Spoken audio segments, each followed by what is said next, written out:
तो हेलो दोस्तों, easy study के ग्लोबल अफेयर्स में आपका स्वागत है। आज हम लोग यूएनएससी से एक न्यूज़ निकल के सामने आ रही है कि PM Modi to be the first Indian prime minister to preside over UNSC meeting. मतलब यूएनएससी मीटिंग पीएम मोदी पहला प्रधानमंत्री बनेंगे हमारे देश से जो प्रेसाइड करने वाले हैं। अब इसके इसके ये क्या न्यूज़ है, प्रेसाइड करना है मीटिंग को क्या है, नरेंद्र मोदी को क्या हासिल हुआ है, फर्स्ट प्राइम मिनिस्टर कैसे बन गए, ये यूएनएससी क्या है, ये सब कुछ हम लोग बढ़िया से समझेंगे। तो आइए समझते हैं इस लेक्चर के माध्यम से कि हुआ क्या है। तो देखिए, United Nation Security Council is one of the 6 principal organ of United Nation. United Nation का जो प्रिंसिपल ऑर्गन्स हैं, 6 प्रिंसिपल ऑर्गन्स हैं, उसमें से एक यूनाइटेड नेशन सिक्योरिटी काउंसिल भी है।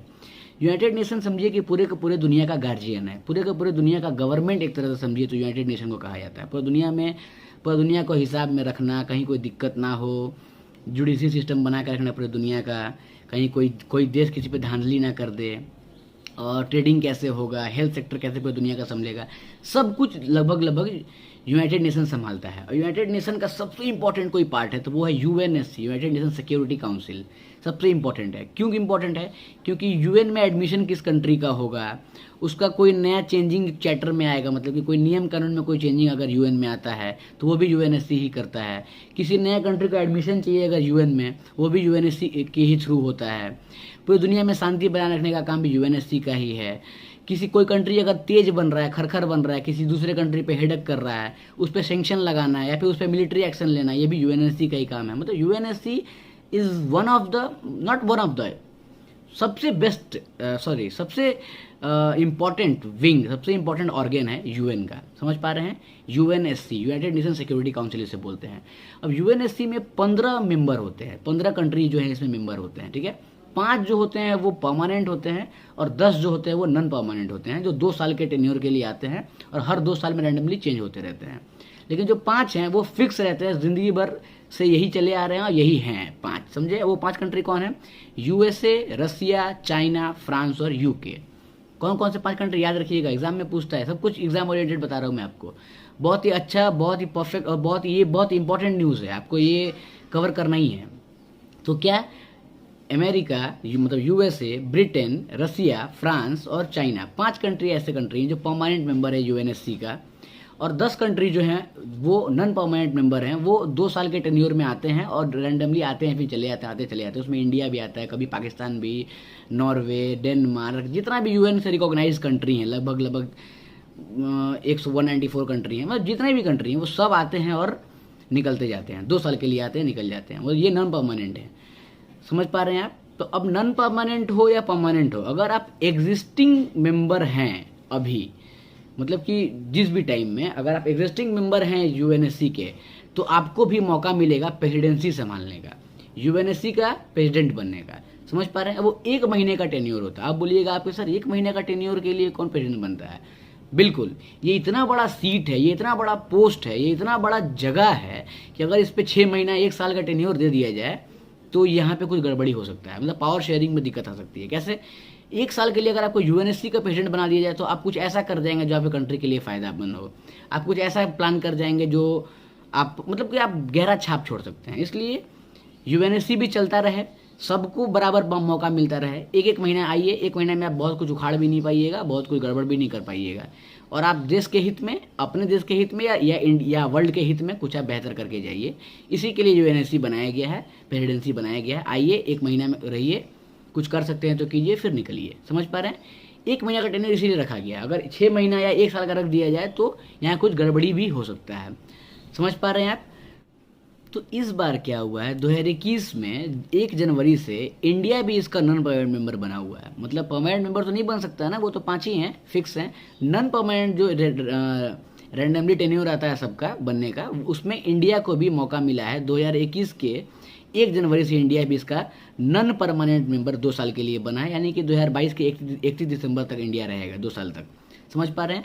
और भी कंट्रीज़ हैं, 10 कंट्री और हैं इसमें, इंडिया के साथ और भी 9 कंट्री हैं। एस्टोनिया है, आयरलैंड है, केनिया है, मैक्सिको है, ऐसे करके 10 कंट्री और हैं। तो सबको अब इसमें 10 जो नॉन परमानेंट हैं, 5 जो परमानेंट है, यानी 15 हो गए। अभी इन सबको प्रेसिडेंसी संभालनी है 1 महीना के लिए। तो इससे पहले जुलाई का जो मंथ चल रहा है, अभी अगस्त चल रहा है, 3 अगस्त को मैं ये लेक्चर रिकॉर्ड कर रहा हूँ। जुलाई के मंथ में फ्रांस के पास ये बागडोर था, फ्रांस इस प्रेसिडेंसी को संभाल रहा था यूएनएससी का। लेकिन अगस्त में, अब ये कोइंसिडेंस है कि 15 अगस्त को हमारा इंडिपेंडेंस डे भी आ रहा है, और इंडिपेंडेंस डे के मंथ में ही, मतलब कि अगस्त के ही मंथ में इंडिया को ये बागडोर संभालने का मौका मिला है। अगस्त 1 से, यानी संडे से, यानी कि जिस दिन पूरा कंट्री हम लोग लगभग आप लोग फ्रेंडशिप डे मना रहे थे, उस दिन इंडिया के कंधे पे ये जिम्मेदारी आई और प्रेसिडेंसी यूएनएससी का इंडिया संभालना स्टार्ट किया है। यानी अगस्त 1 तारीख से यूएनएससी का प्रेसिडेंसी इंडिया को मिल गया है। समझ पा रहे हैं? जुलाई में किसके पास था? फ्रांस के पास। अगस्त में इंडिया के पास आया है। समझ पा रहे हैं? सितंबर में आयरलैंड के पास चला जाएगा, अक्टूबर में केनिया के पास चला जाएगा, हर मंथ चेंज होते रहता है। लेकिन अगस्त में अभी इंडिया के पास आया, यही इंपॉर्टेंट न्यूज़ है। और इससे भी इंपॉर्टेंट बात यह है कि इंडिया के इतिहास में, 75 साल के आज़ादी के इतिहास में आज तक ऐसा कभी नहीं हुआ कि कोई प्रधानमंत्री इस कमाल को, इस बागडोर को अपने हाथ में ले। आज से पहले क्या हुआ था कि कोई ब्यूरोक्रेट्स हो या फिर जो यूएन में, जो यूनाइटेड नेशन में हमारा एम्बेसडर बैठे हुए हैं, वो लोग इस प्रेसिडेंसी को संभाल लेते थे इंडिया के बिहाफ में। मतलब इंडिया को ये पहली बार नहीं मिला है, इससे पहले भी 7 बार इंडिया प्रेसिडेंसी को संभाला है, ये 8वीं बार है। लेकिन कोई भी प्रधानमंत्री या पॉलिटिकल लीडर इस कमान को अपने हाथ में नहीं लिया था। नेहरू चाचा से लेकर इंदिरा गांधी या मनमोहन सिंह तक कोई भी इस प्रेसिडेंसी को अपने कोई प्राइम मिनिस्टर इस प्रेसिडेंसी को अपने हाथ में नहीं लिया था। Narendra Modi, our prime minister, our current prime minister, become the first prime minister of our country जिन्होंने ये बागडोर अपने हाथ में लिया है। समझ पा रहे हैं आप? ये इसलिए अपने आप में यूनिकनेस, ये अपने आप में यूनिक खबर है और बड़ा प्राउड मोमेंट है हमारे लिए, क्योंकि हम लोग अब ये बताना चाह रहे हैं यूएन को, पूरे वर्ल्ड को, कि हमें यूएन में इंटरेस्ट है, हमें परमानेंट मेंबरशिप भी चाहिए, हम नॉन परमानेंट नहीं रहना चाहते हैं। हमारा प्रधानमंत्री जब कूद रहा है यूएन में, डायरेक्ट इन्वॉल्व हो रहा है, पूरे वर्ल्ड के ग्लोब पे डायरेक्ट अपना इन्वॉल्वमेंट दिखा रहा है कि हम भी इन्वॉल्व हैं, यानी समझ पा रहे हैं कि हमें परमानेंट मेंबरशिप की चाह है। जो भी यूएन में उतने साल से चलते आ रहा है, इसमें कुछ रिफॉर्म की ज़रूरत है। 10 साल से अंदर बात चल भी रहा है कि इसको कुछ रिफॉर्म इसमें होना चाहिए। 5 आदमी, 5 परमानेंट मेंबर बैठ गए हैं, बस जो वो चाहते हैं वही होता है, ऐसा नहीं है। यूरोप में जर्मनी भी ये चाहता है कि नहीं, परमानेंट मेंबरशिप मुझे ही मिलना चाहिए। एशिया में चाइना के अलावा इंडिया भी चाहता है कि हमें भी मिलना चाहिए, क्योंकि वी ऑल्सो आर एलिजिबल, हम लोग भी एलिजिबल हैं इसके लिए। ऐसा कोई आप लोगों ने बहुत बड़ा तीर नहीं मार लिया, फ्रांस या यूके, अमेरिका, रसिया, चाइना, आप लोग को बड़ा तीर नहीं मार लिया कि बस आप ही के हाथ में पूरा वीटो रहेगा, हमारे पास कुछ नहीं, अपन लोग सिर्फ आएंगे 2 साल में फिर चले जाएंगे, ऐसा नहीं है। तो इस पर डायरेक्ट प्रधानमंत्री हमारे इसमें इन्वॉल्व हुए हैं, ये साफ दिखाता है कि हमें फुल टू इंटरेस्ट है, परमानेंट मेंबरशिप हमें भी चाहिए। तो समझ पा रहे हैं ये अपने आप में कि कैसे प्राउड का मूवमेंट है और कैसे पूरे का पूरे दुनिया का रिमोट समझिए तो समझिए तो हमारे पास आया है अभी 1 महीना के लिए। अब कैसे बोलिएगा ये इतना इंपॉर्टेंट सीट थोड़ी है ना, इंपॉर्टेंट सीट है। क्यों इंपॉर्टेंट है, इसको थोड़ा समझिए बढ़िया से आप। जब इंडिया 370 धारा हटाया था कश्मीर से, उस समय यूएनएससी का जो प्रेसिडेंट था वो पोलैंड था। पोलैंड इंडिया का दोस्त है, पाकिस्तान का दोस्त नहीं है, इंडिया का दोस्त है। इंडिया का देखिए डिप्लोमेसी कितना तगड़ा है कि उस समय ही उसने वही टाइम चुना जब पोलैंड प्रेसिडेंट था यूएनएससी का। अगर कोई इंडिया का दुश्मन देश, यानी कि एंटी इंडिया कंट्री, जैसे चाइना हो गया या टर्की हो गया, ऐसा कोई कंट्री अगर उस समय प्रेसिडेंट होता तो फिर इंडिया का इतना आसान नहीं होता 370 धारा हटा के और सब कुछ नॉर्मली पचा लेना। उस समय भी आसान नहीं था। पोलैंड के पास भी, मतलब यूएनएससी में ये बात गई थी, पाकिस्तान दौड़ के गया था कि देखिए ये 370 धारा हटा दिया गया है, ये गड़बड़ हो रहा है। लेकिन पोलैंड इंडिया का दोस्त है और पोलैंड के पास ये पावर था क्योंकि वो प्रेसिडेंट था। सिंपली वो बोल दिया कि नहीं, इसे बर्खास्त करते हैं, या ये टॉपिक यूएनएससी में ये मुद्दा उठने लायक नहीं है, आप लोग के अंदर का मामला आप लोग खुद में समझ लीजिए।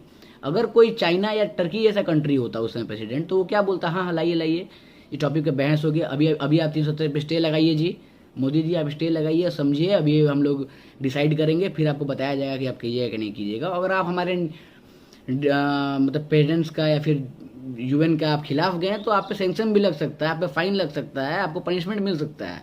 आप यूएन के खिलाफ, वो बहुत बड़ा बॉडी है, उसके आप खिलाफ नहीं जा सकते हैं। तो ये बहुत प्लान के हिसाब से मोदी जी ने 370 भी हटाया था, जब उन्हीं का कोई कंट्री, दोस्त कंट्री प्रेसिडेंसी में बैठा हुआ था। यानी प्रेसिडेंसी का जो मैं आपको इसलिए कहानी बताया क्योंकि प्रेसिडेंसी का रोल बता रहा हूँ मैं आपको, पावर बता रहा हूँ मैं आपको। तो अब ये पूरे दुनिया में कब क्या होगा, किस टॉपिक पे बहस होगी, किस टॉपिक पे कौन से दुनिया का टॉपिक को चुनना है, ये पूरा इंडिया डिसाइड करेगा पूरे दुनिया में। तो इंडिया आते के साथ 3 को दावा ठोक दिया है कि अपन लोग 3 टॉपिक पे बात करेंगे, मरीन सिक्योरिटी, पीस कीपिंग और काउंटर टेररिज्म। काउंटर टेररिज्म मतलब अच्छा कंट्री का औकात नहीं होता है कि वो काउंटर टेररिज्म पे बात करें, टेररिज्म पे बात ही करे।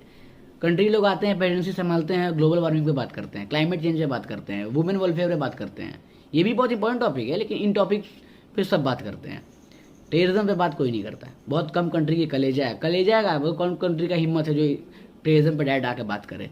India become the country direct आके यही बोलता है कि पहला जो मेरा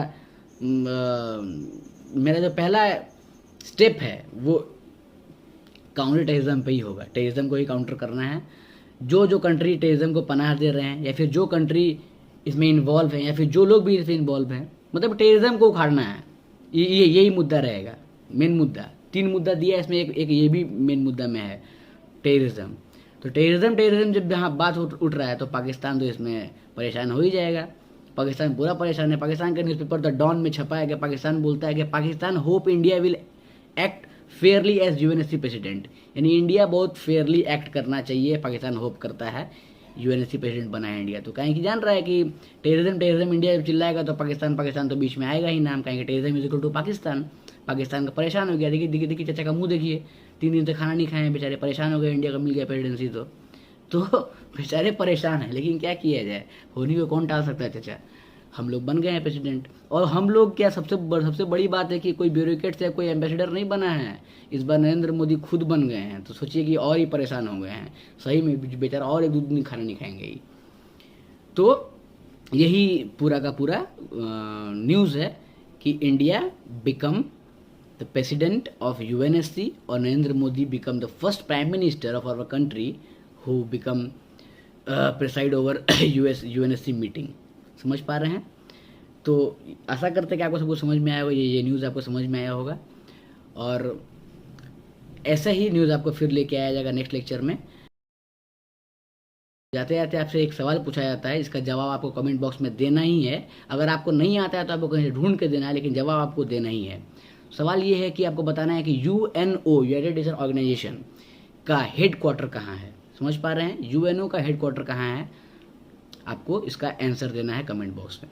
देखते हैं कितना अवेयर है अपने लेक्चर को, अपने पढ़ाई को लेके। सो इसी के साथ जय हिंद, धन्यवाद।